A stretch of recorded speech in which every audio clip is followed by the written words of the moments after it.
Headlines most affecting Abbotsford this week. At the height of the wildfire season, some good news for Conair of Abbotsford. The Supreme Court denies COVID claims for some local churches. And did you buy a Lotto 649 ticket in Maple Ridge? Because there is one very large unclaimed ticket. And Abbotsford PD shining at the World Police and Fire Games. Gavin will have more in sports. Our special guests this week include some of the members of the APD Police and Fire Games crew. All right, Abbotsford, let's get started.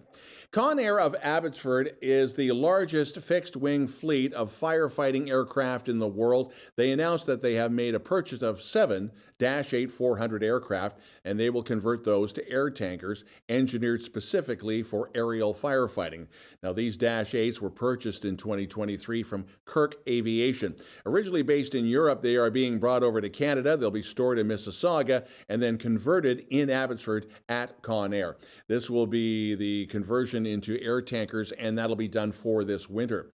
In March of 2021, a BC Supreme Court judge dismissed a petition from a legal advocacy group that challenged COVID-19 rules in BC, saying that the argument was that the restrictions were unjustifiably infringing on religious freedoms. The Calgary-based Justice Center for Constitutional Freedoms represented three Valley churches in their argument that the provincial health officer, Dr. Bonnie Henry, overstepped her authority. Well, the Supreme Court of Canada has refused to hear that appeal. So these churches include one that was in Langley, Riverside Calvary, the Emmanuel Covenant Reformed Church in Abbotsford, and the Free Reformed Church of Chilliwack. The City of Mission Fire Department asking for a few good men and women to show up and be paid on-call firefighters. So if you think you have the right stuff, check out their social media for more information.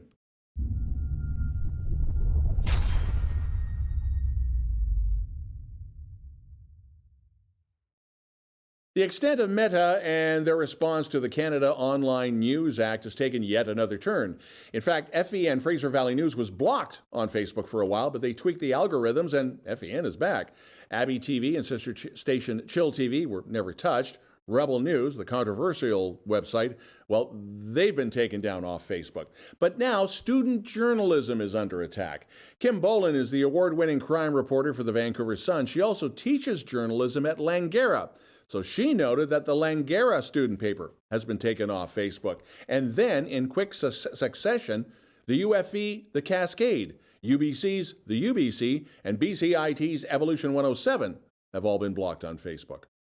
Nominations are now being accepted for the Community Builders Award, organized by Archway Community Services in Abbotsford and presented by Fortis BC. The awards honor outstanding individuals and organizations that have demonstrated a long-term commitment to making the community a better place in which to live, work, and play.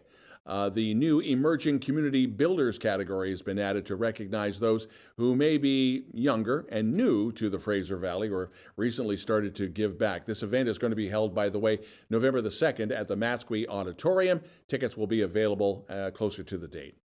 So where were you last September? And if you were in Maple Ridge, be sure to check your bags, your suitcases, and the junk drawers because you might be sitting on a $1 million Lotto 649 ticket purchased in Maple Ridge.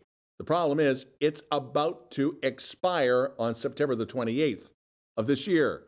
Not that far away. BCLC encouraging players who might have purchased that ticket to check to see if you still have that one.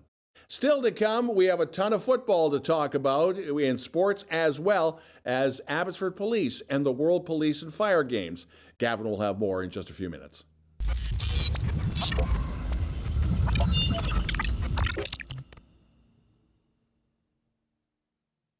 Hey, I'm Gavin, and this is sports. Recently, members of the Abbotsford Police Department were involved with the Police and Fire Games in Winnipeg. We had a chance to talk with some of the members, and that interview is coming up. With the BC Football Conference, the Langley Rams had the bye last week. The Langley Rams are in Kelowna Saturday night, August 19th at the Apple Bowl to take on the Okanagan Sun. All games are on bcfctv.ca. Once again, young players from across the Valley and Lower Mainland will come to Chilliwack for the annual Chili Bowl, hosted by the Chilliwack Giants. Colin Boyd, the president of Chilliwack Minor Football, will be along in a moment to talk about this year's tournament. The 55-plus games run next week from the 22nd to the 26th. They have their volunteers in place, and the opening ceremonies will be free to the public. That's 6:30 p.m. Wednesday, August 23rd at Rotary Stadium. The calendar for events in September and October at Mission Raceway Park have been announced. Labor Day weekend will feature the Westwood Racing Club, Track Day, and the Mopac Street Legals. All the info is on the track's social media. And after the interview, Cari with the weather. This week in Abbotsford continues, and I am now under arrest by 3 of Abbotsford Police Department's finest. You guys have been a part of the World Police and Fire Games representing APD. So introduce yourselves, and what sport were you competing in Winnipeg? Okay, my name's Todd Wood. I'm a sergeant with the Abbotsford Police, and I competed in gi jiu-jitsu. My name's Janelle Smith. I'm a constable at the Abbotsford Police. I competed in women's gi and no gi jiu-jitsu. And I'm Alex Odonsov with the Abbotsford Police in the training section, and I also competed in gi and no gi Brazilian Jiu-Jitsu. Now the thing is, this is a big deal when it comes to the World Police and Fire Games. Notice that we don't have anybody from Fire here? Too chicken. Well, just saying. But seriously, guys, this is all over the world. I mean, it's been in Vancouver before. Yeah. This, as you just came back from Winnipeg, but you've been, these guys they go all over Europe. You've done China. Have you guys done the China thing as well? Or and then next year's Rotterdam? No. Next year's Birmingham, or 2025 Birmingham. It's every 2 years, but last year, because of COVID, it was in Rotterdam. How do you get involved in this? There's got to be some international body that says, hey, are you interested? And how did this all come about for you guys? Well, we kind of always wanted to participate in the games, and it was just a matter of when they were hosting it close to us. And one of our officers in Abbotsford, Jason Gagnon, he owns a gym, Brazilian Jiu-Jitsu gym in Abbotsford. We all train. Some of us train with him, and some of us train in other gyms like myself and Janelle.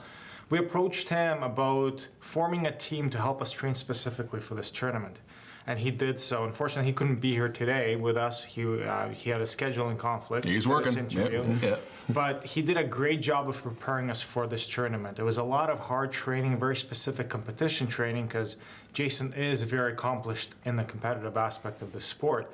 And 7 of us from Abbotsford ended up going. It was supposed to be 9. Some last-minute injuries prevented some officers from going. And ultimately, between the 7 of us, we brought back home 8 medals, including gold, silver, and bronze. Nicely done. Nicely done.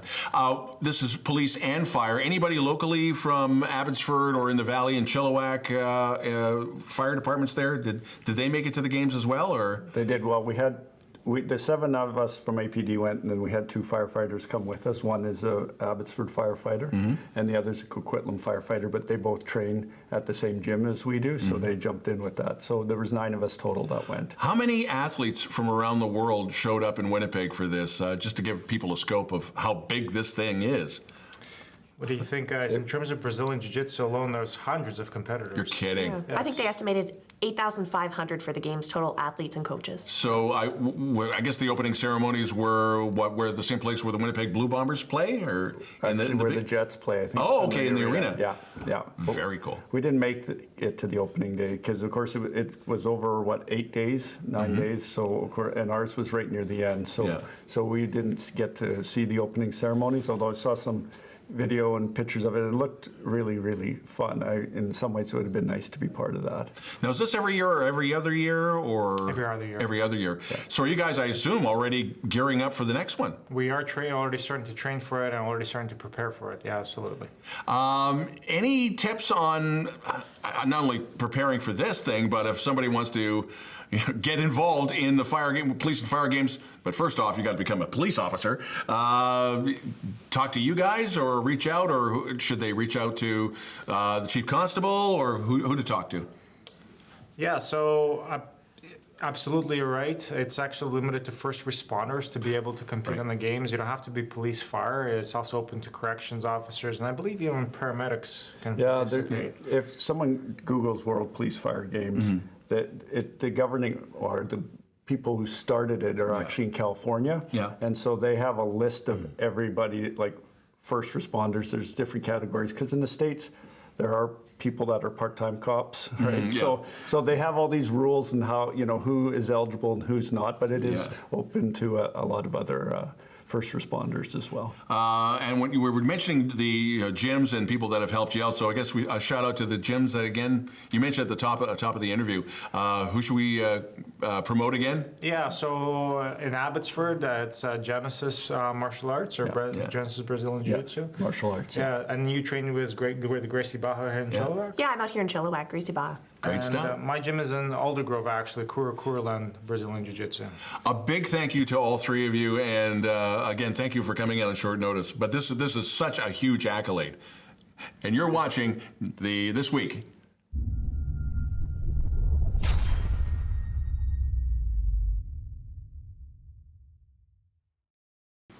This week in Chilliwack and this week in Abbotsford, and we are talking football, and it is the big tournament for the entire Fraser Valley. It is the Chili Bowl, the 2023 edition. Colin Boyd, Chilliwack minor football boss. What are you, executive director and your water boy and you got everything else there. This is huge. How many teams are involved this year? We're looking forward to hosting 25 teams from all over the valley, Don. We got teams coming from Langley, Mission, Abbotsford, and Maple Ridge. And how many, from those teams, how many people are going to show up? This is going to be really huge. And admittingly, traffic could be a bit of a challenge on the Saturday and Sunday. But how many people per team? How many players per team? Well, it depends on the age groups. We have the U8 flag athletes. They'll bring about 7 players. So yeah, we have at least a dozen of those. Yeah. We'll have 8 to 10 Atom teams, the same amount of Pee Wee and Junior Bantam teams. So we'll have thousands of people rolling through towns and that'll be the parents that are coming in. The state of minor football throughout the entire Fraser Valley, I don't think it's ever been better than it is right now. Am I off the mark, or are we still playing catch up from COVID? You know, it's funny, Don. I don't think so. I think just like you said, very vibrant. We came home from a tournament graciously hosted out in Meadow Ridge last weekend, the Knights of the Round Table. Yeah. Our Adam and Pee Wee teams showed up very, very well there. They went up medaling in both of those age groups, and all the other ones competed too. But like I said, to see all the smiles of the kids on the field, at practices, games, all of it, it's very exciting, and I think we've made a full recovery and grown since COVID. Looking at football valley-wide, it has to be, especially right now, the way the BC Lions are and the Valley Connection, the Lacombo boys. We got one in Vancouver, we got one in Regina, the pride of the W.J. Mowat program. Is that drawing people in as well, or is it just? It seems to be inertia when it comes to the football in the valley. I think all these things are contributing factors. Definitely having the fellas like that and the support of the BC Lions to minor football here in British Columbia, I'm sure is second to none. The way that they support all the youth teams, they're giving us tents, giving us swag, always coming out to events to help pump them up, and I think it's a support from all areas that's helping us grow. And again, Langley to Hope to Maple Ridge to Chilliwack, everybody's coming here. Parking will be a bit of a challenge at Townsend Park, so you can park at the Chilliwack Coliseum. So the tournament starts in earnest on Friday evening? Correct. Friday evening we'll have all of our Chilliwack teams competing. We'll do the Adam and Pee Wee and Junior Bantams, all Chilliwack games there. And the Abbotsford teams, do they start Friday night as well? Do you remember off the top of your head? Or? No, Saturday and Sunday is when we'll bring all our friends from the valley out. Oh, okay. We'll do our Adam and Pee Wee ages on Saturday, and then Sunday will be specifically for our JB or the older ages. And I guess you're all over social media, so should they go to the Chili Bowl? Is there a Chili Bowl Facebook page, or is there the Giants Facebook page? If you can go to the Giants Facebook page, absolutely, or chilliwackgiants.com will take you there as well. Nothing specifically for the Chili Bowl, but we'll be putting all the events out there on our social media platforms. And decent weather too. We were just joking off air when we got together for the game back in the beginning of April, and we were freezing. And now we're worried about getting warm. And of course, we have the heat dome or the heat wave here, and he's wearing sweats. Okay, we do have air conditioning in the studio. Colin Boyd, a big thank you for dropping by. Oh, I can't thank you enough for having me. And you're watching This Week.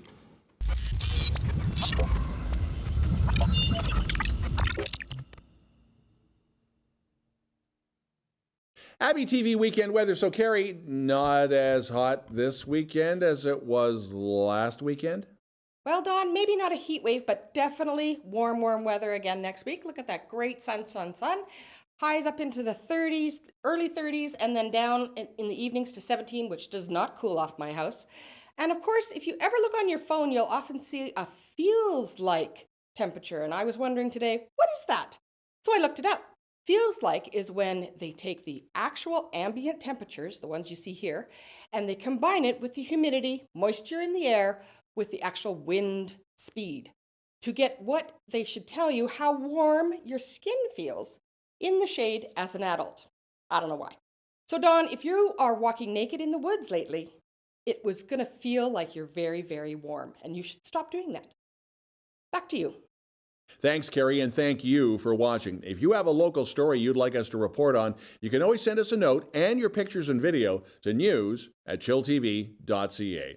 Thanks for watching. Have a great weekend. Don't forget the sunscreen. I'm Don Lehn.